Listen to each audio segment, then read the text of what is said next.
ಎಲ್ಲಾ ಗೃಹಲಕ್ಷ್ಮಿಯರಿಗೂ ಕೂಡ 12,000 ರೂಪಾಯಿವರೆಗೂ ಬಾಕಿ ಹಣ ಜಮೆ ಬಗ್ಗೆ ಒಂದು ಬಂಪರ್ ಸಿಹಿ ಸುದ್ದಿ ಇವತ್ತು ಬಂದಿರುವಂತದ್ದು. ಹೌದು, ನೀವು ಕೂಡ ಗೃಹಲಕ್ಷ್ಮಿ ಫಲಾನುಭವಿಗಳಾಗಿದ್ರೆ ಈ ವಿಡಿಯೋ ಪೂರ್ತಿಯಾಗಿ ನೋಡಿ. ರಾಜ್ಯ ಸರ್ಕಾರದಿಂದ ನಿಮಗೆ ಒಂದಲ್ಲ ಎರಡಲ್ಲ 3 ದೊಡ್ಡ ಬ್ರೇಕಿಂಗ್ ನ್ಯೂಸ್ ಸದ್ಯಕ್ಕೆ ಗೃಹಲಕ್ಷ್ಮಿಯರಿಗೆ ಬಂದಿದೆ. ಅದೇನಂತ ತಿಳಿದುಕೊಳ್ಳೋಣ ಈ ವಿಡಿಯೋದಲ್ಲಿ. ಇನ್ನು ಎರಡನೇ ದೊಡ್ಡ ಬ್ರೇಕಿಂಗ್ ನ್ಯೂಸ್ ಕೂಡ ಬರ್ತಾ ಇದೆ ವೀಕ್ಷಕರೇ. ಎಲ್ಲಾ ಹೆಣ್ಮಕ್ಕಳಿಗೂ ಕೂಡ ಫ್ರೀ ಆಗಿ ಕ್ಯಾನ್ಸರ್ ಲಸಿಕೆ ಹಾಕಲು ಕೇಂದ್ರ ಸರ್ಕಾರದಿಂದ ತೀರ್ಮಾನ ಮಾಡಲಾಗಿದೆ. ಹೌದು, ಗರ್ಭಕಂಠದ ಕ್ಯಾನ್ಸರ್ಗೆ ಇದೊಂದು ಹೊಸ ಘೋಷಣೆ ಅಂತಾನೆ ಹೇಳ್ಬಹುದು. ಮಾರಕ ಗರ್ಭಕಂಠ ಕ್ಯಾನ್ಸರ್ ತಡೆಗಟ್ಟುವ ನಿಟ್ಟಿನಲ್ಲಿ ದೇಶಾದ್ಯಂತ ಹೆಣ್ಣು ಮಕ್ಕಳಿಗೆ ಲಸಿಕೆ ಹಾಕುವ ಒಂದು ಅಭಿಯಾನ ಶುರುವಾಗ್ತಾ ಇದೆ. ಇದರ ಬಗ್ಗೆನೂ ಕೂಡ ಅಪ್ಡೇಟ್ ನೋಡೋಣ. ಮತ್ತೆ BPL ಕಾರ್ಡ್ ಇದ್ರೆ ನಿಮ್ಮ ಹತ್ತಿರನೂ ಕೂಡ ರೇಷನ್ ಕಾರ್ಡ್ ಇದ್ರೆ ದೊಡ್ಡ ಬ್ರೇಕಿಂಗ್ ನ್ಯೂಸ್. ಹೌದು, ಎಲ್ಲಾ ಒಂದು ಪಡಿತರ ಚೀಟಿದಾರರಿಗೆ ನೀವು ಕೂಡ BPL ಕಾರ್ಡ್ ಹೊಂದಿದ್ರೆ ಎಸ್ ಅಂತ ಕಮೆಂಟ್ ಮಾಡಿ. ನಿಮಗೆ ಬಂಪರ್ ಸಿಹಿ ಸುದ್ದಿ ಕೂಡ ಇಲ್ಲಿ ಬಂದಿರುವಂತದ್ದು. ಇನ್ನು ನೀವು ಕೂಡ ತರಕಾರಿ ಪ್ರಿಯರಾಗಿದ್ರೆ ತರಕಾರಿಯಲ್ಲೂ ಕೂಡ ವಿಷಕಾರಿ ಅಂಶ ಪತ್ತೆ ಆಗಿದೆ ವೀಕ್ಷಕರೇ. ಹೌದು, ತರಕಾರಿ ತಿನ್ನೋ ಮುಂಚೆ ಏನ್ ಮಾಡಬೇಕು, ತಜ್ಞರು ಕೊಟ್ಟಿರೋ ಅಭಿಪ್ರಾಯ ಆದ್ರೂ ಏನು ಅದನ್ನು ಕೂಡ ನೋಡೋಣ. ಇಲ್ಲವಾದಲ್ಲಿ ತರಕಾರಿ ಕೂಡ ವಿಷವಾಗಬಹುದು ವೀಕ್ಷಕರೇ. ತರಕಾರಿ ತಿನ್ನುವವರು ಎಚ್ಚರ ಎಚ್ಚರ. ಇದಕ್ಕಂದ್ರೆ ತುಂಬಾ ದೊಡ್ಡ ಬ್ರೇಕಿಂಗ್ ನ್ಯೂಸ್ ಕರ್ನಾಟಕದಲ್ಲಿ. ಮತ್ತೆ ನಮ್ಮ ಬಂಗಾರ ಮತ್ತು ಬೆಳ್ಳಿ ದರದಲ್ಲೂ ಕೂಡ ಮತ್ತೆ 1 ಲಕ್ಷ ರೂಪಾಯಿ ಒಳಗೆ ಹೋಗುತ್ತಾ. ಹೌದು, ಮತ್ತೆ 10 ಗ್ರಾಂ ಬಂಗಾರ ಬೆಲೆ 90,000 ರೂಪಾಯಿ ಆಗುತ್ತಾ. ಇದರ ಬಗ್ಗೆ ದೊಡ್ಡ ಬ್ರೇಕಿಂಗ್ ನ್ಯೂಸ್ ಬಂದಿದೆ. ಇನ್ನು ಬೆಳ್ಳಿ ದರ, ಬಂಗಾರದ ದರ ಇವತ್ತು ಎಷ್ಟಾಗಿದೆ, ಮತ್ತೆ ಮುಂದಿನ ಬರೋ ದಿನಗಳಲ್ಲಿ ಏರಿಕೆ ಆಗುತ್ತಾ ಇಳಿಕೆ ಆಗುತ್ತಾ, ಬಂಗಾರ ಖರೀದಿ ಮಾಡಲು ಇದು ಸರಿ ಸಮಯನಾ, ಎಸ್ ಆರ್ ನೋ ಅಂತ ಕಂಪ್ಲೀಟ್ ಆಗಿ ಒಂದು ರಿಪೋರ್ಟ್ ಬಂದಿದೆ. ಅದನ್ನ ನಾವು ನಿಮಗೆ ಈ ವಿಡಿಯೋದಲ್ಲಿ ಕೊನೆಯಲ್ಲಿ ಹೇಳಿದ್ದೇವೆ. ಸೊ ವಿಡಿಯೋನ ಪೂರ್ತಿಯಾಗಿ ನೋಡ್ತಾ ಇರಿ. ನೀವು ಇನ್ನೂ ಕೂಡ ಈ ವಿಡಿಯೋಗೆ ಲೈಕ್ ಮಾಡಿಲ್ಲ ಅಂದ್ರೆ ಗೃಹಲಕ್ಷ್ಮಿಯವರು, ರೇಷನ್ ಕಾರ್ಡ್ ಇದ್ದವರು, ಬಂಗಾರ ಪ್ರಿಯರು ಬೇಗನೆ ವಿಡಿಯೋಗೆ ಒಂದು ನಿಮ್ಮ ಪ್ರೀತಿಯ ಲೈಕ್ ಮಾಡಿ ನಮಗೆ ಸಪೋರ್ಟ್ ಮಾಡಿ. ಹಾಗೆ ಕಮೆಂಟ್ ಬಾಕ್ಸ್ ಅಲ್ಲಿ ಪ್ರತಿಯೊಬ್ರು ಕೂಡ ನಿಮ್ಮ ಊರಿನ ಹೆಸರನ್ನ ಕಮೆಂಟ್ ಮಾಡಿ ವೀಕ್ಷಕರೇ. ಹಾಗೆ ನಿಮಗೂ ಕೂಡ 25 ಹಾಗೂ 26 ಎರಡು ಕಂತು ಹಣ ಜಮೆ ಆಗಿದೆಯಾ, ಎಸ್ ಆರ್ ನೋ ಅಂತ ಬೇಗನೆ ನಮಗೆ ಗೃಹಲಕ್ಷ್ಮಿಯರು ಕಮೆಂಟ್ ಮಾಡಿ. ನಿಮ್ಮ ಕಮೆಂಟ್ಗೆ ನಾವು ಉತ್ತರ ಕೂಡ ಇಲ್ಲಿ ಕೊಡಲಿದ್ದೇವೆ. ಮೊದಲಿಗೆ ಒಟ್ಟು 2 ದೊಡ್ಡ ಬ್ರೇಕಿಂಗ್ ನ್ಯೂಸ್. ಮೊದಲು ಗೃಹಲಕ್ಷ್ಮಿಯರಿಗೆ ಬಂದಿದೆ, ನಂತರ ರೇಷನ್ ಕಾರ್ಡ್ ಇದ್ದವರಿಗೆ, ನಂತರ ಹೆಣ್ಣು ಮಕ್ಕಳಿಗೆ ಲಸಿಕೆ ಹಾಕೋದ್ರ ಬಗ್ಗೆ ಮಾತಾಡ್ತಾ ಹೋಗೋಣ. ಮೊದಲಿಗೆ ಗೃಹಲಕ್ಷ್ಮಿಯರಿಗೆ 52,000 ರೂಪಾಯಿ ಇಲ್ಲಿವರೆಗೂ ಜಮೆ ಮಾಡಿದ್ದೇವೆ ಅಂತ ಘೋಷಣೆ ಮಾಡಿದ್ದಾರೆ. ಹಾಗಾದ್ರೆ 26 ಕಂತು ಹಣ ಕಂಪ್ಲೀಟ್ ಆಗಿ ಜಮೆ ಆಗಿದೆ. ಯಾವುದು ಕೂಡ ಈಗ ಪೆಂಡಿಂಗ್ ಇಲ್ಲ. ಕೇವಲ ಪೆಂಡಿಂಗ್ ಇರೋದು ಯಾವುದಂದ್ರೆ ಬಿಜೆಪಿ ಪ್ರಕಾರ, ಅಂದ್ರೆ ವಿರೋಧ ಪಕ್ಷದವರು, ಬಿಜೆಪಿ ಶಾಸಕರು ಗೃಹಲಕ್ಷ್ಮಿ ಯೋಜನೆ ಮೇಲೆ ಒಂದು ಆಗ್ರಹ ಮಾಡಲು ಶುರು ಮಾಡಿದ್ದಾರೆ. ಇನ್ನು ಒಟ್ಟು 30 ಕಂತು ಹಾಕಬೇಕು, ನೀವು 26 ಕಂತು ಹಾಕಿದ್ದೀರಿ, ಇನ್ನು 4 ಕಂತು ಹಾಕಬೇಕು ಅಂತ ಒಂದು ಆಗ್ರಹ ಕೂಡ ಮಾಡ್ತಾ ಇದ್ದಾರೆ. ಮತ್ತೊಂದು ಕಡೆಗೆ ಆ 4 ತಿಂಗಳದ್ದು ಯಾವುದು ಮತ್ತು 6 ಕಂತು 12,000 ರೂಪಾಯಿ ಬಾಕಿ ಹಣದ ಬಗ್ಗೆನೂ ಕೂಡ ಇಲ್ಲಿ ನಾವು ನಿಮಗೆ ಅಪ್ಡೇಟ್ ಕೊಡ್ತಾ ಹೋಗ್ತೀವಿ. ವಿಡಿಯೋಗೆ ಬೇಗನೆ ಲೈಕ್ ಮಾಡಿ ವೀಕ್ಷಕರೇ. ಮೊದಲಿಗೆ ಹೇಳೋದಾದ್ರೆ ಇಲ್ಲಿವರೆಗೂ ಸೆಪ್ಟೆಂಬರ್ ತಿಂಗಳವರೆಗೂ ಹಣ ಹಾಕಲಾಗಿತ್ತು. ನಂತರ ಫೆಬ್ರವರಿ ಮತ್ತು ಮಾರ್ಚ್ ತಿಂಗಳದ್ದು ಹಣ ಹಾಕಿಲ್ಲ ಅಂತ ಸದನದಲ್ಲಿ ಗೊತ್ತಾಯಿತು.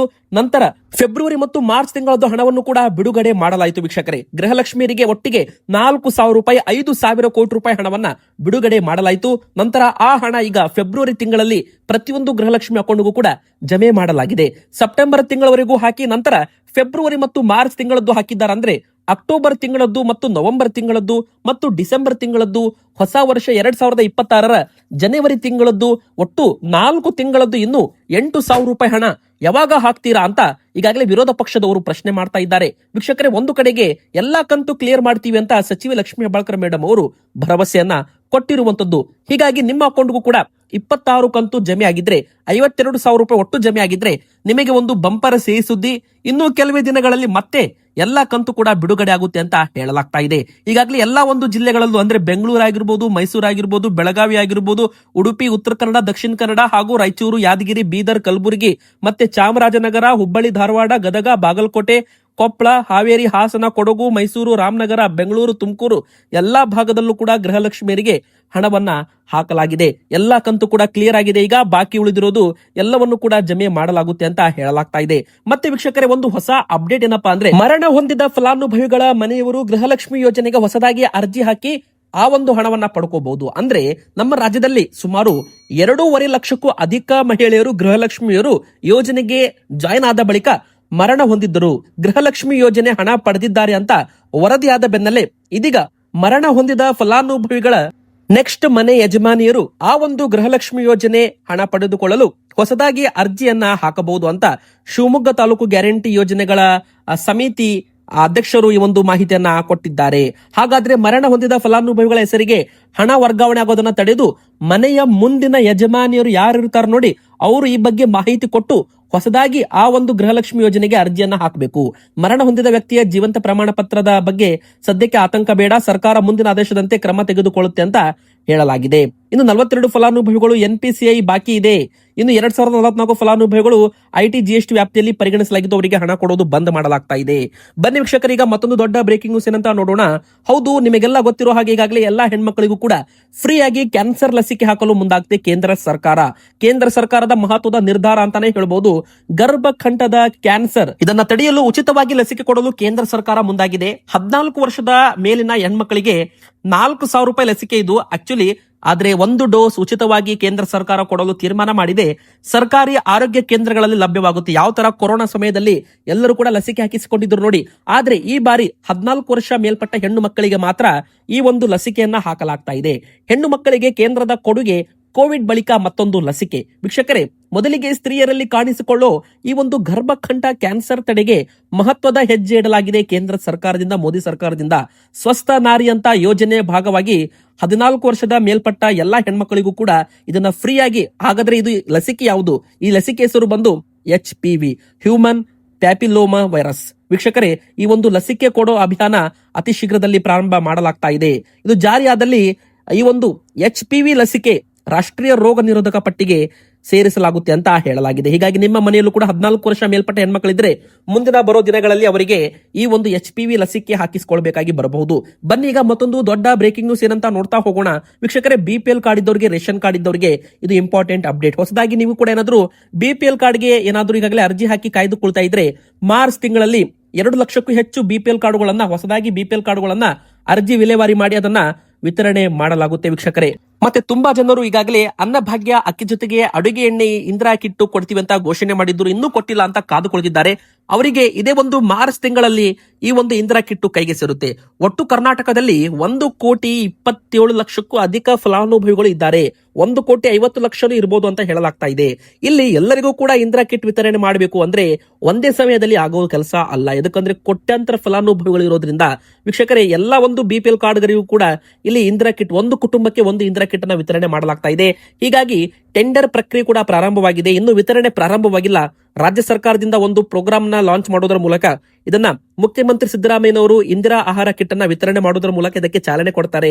ನಂತರ ಮಾರ್ಚ್ ತಿಂಗಳಿಂದ ಇಂದಿರಾ ಕಿಟ್ ವಿತರಣೆ ಪ್ರಾರಂಭವಾದ್ರೆ ಏಪ್ರಿಲ್ ತಿಂಗಳವರೆಗೂ ಎಲ್ಲರ ಒಂದು ಕೈಗೆ ಇಂದಿರಾ ಕಿಟ್ ಕೈಗೆ ಸೇರಲಿದೆ ಅಂತ ಹೇಳ್ಬಹುದು. ಹಾಗಾದ್ರೆ ಇಂದಿರಾ ಕಿಟ್ ನಲ್ಲಿ ನಿಮಗೆ ಗೊತ್ತಿರೋ ಹಾಗೆ ಅಕ್ಕಿ ಇರಲ್ಲ. ಅಕ್ಕಿ ಬದಲಾಗಿ ಅಡುಗೆ ಎಣ್ಣೆ, ಉಪ್ಪು, ಸಕ್ಕರೆ, ತೊಗರಿಬೇಳೆ ಹಾಗೂ ಹೆಸರು ಕಾಳಿನ ಬದಲಾಗಿ ಹೆಚ್ಚುವರಿ ತೊಗರಿ ಬೇಳೆ ಕೂಡ ವಿತರಣೆಯನ್ನ ಮಾಡಲಾಗುತ್ತೆ.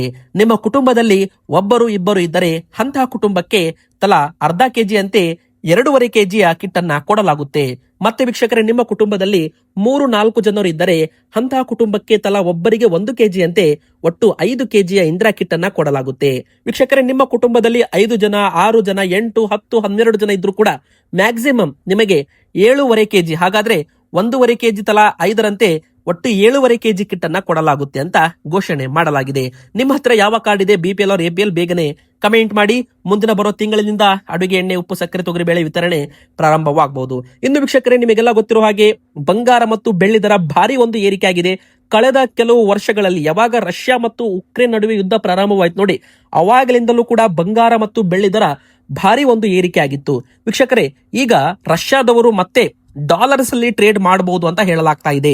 ಎದಕ್ಕಂದ್ರೆ ರಷ್ಯಾದವರು ಯಾವಾಗ ಬ್ರಿಕ್ಸ್ ರಾಷ್ಟ್ರಗಳು ಯಾವಾಗ ಡಾಲರ್ ಅಲ್ಲಿ ಟ್ರೇಡ್ ಮಾಡೋದ್ರ ಬದಲಾಗಿ ಬಂಗಾರದಲ್ಲಿ ಟ್ರೇಡ್ ಮಾಡೋಂತರು, ಅವಾಗ ಸೆಂಟ್ರಲ್ ಬ್ಯಾಂಕ್ಗಳಾಗಿರ್ಬೋದು, ವಿದೇಶಗಳ ಬ್ಯಾಂಕ್ಗಳಾಗಿರ್ಬೋದು, ಎಲ್ಲರೂ ಕೂಡ ಬಂಗಾರದಲ್ಲಿ ಹೂಡಿಕೆ ಮಾಡಲು ಪ್ರಾರಂಭ ಮಾಡಿದ್ರು ಆಸ್ ಅ ಸೇಫ್ ಅಸೆಟ್ ಅಂತ.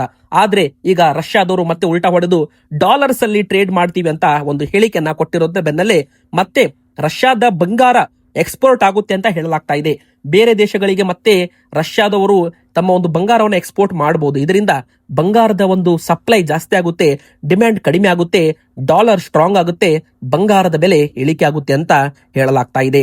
ಒಂದು ಕಡೆಗೆ ಈ ಒಂದು ರಷ್ಯಾದವರು ಈ ಒಂದು ಕೆಲಸ ಮಾಡಿದಾದಲ್ಲಿ ಮತ್ತೆ ಡಾಲರ್ಸ್ ಅಲ್ಲಿ ಟ್ರೇಡ್ ಮಾಡಿದ್ರೆ ಅವಾಗ ಬಂಗಾರ ಮತ್ತು ಬೆಳ್ಳಿ ದರ 1 ಲಕ್ಷ ರೂಪಾಯಿ ಒಳಗೆ ಬರಬಹುದು ಅಂತ ತಜ್ಞರು ಒಂದು ಅಭಿಪ್ರಾಯ ಪಟ್ಟಿದ್ದಾರೆ.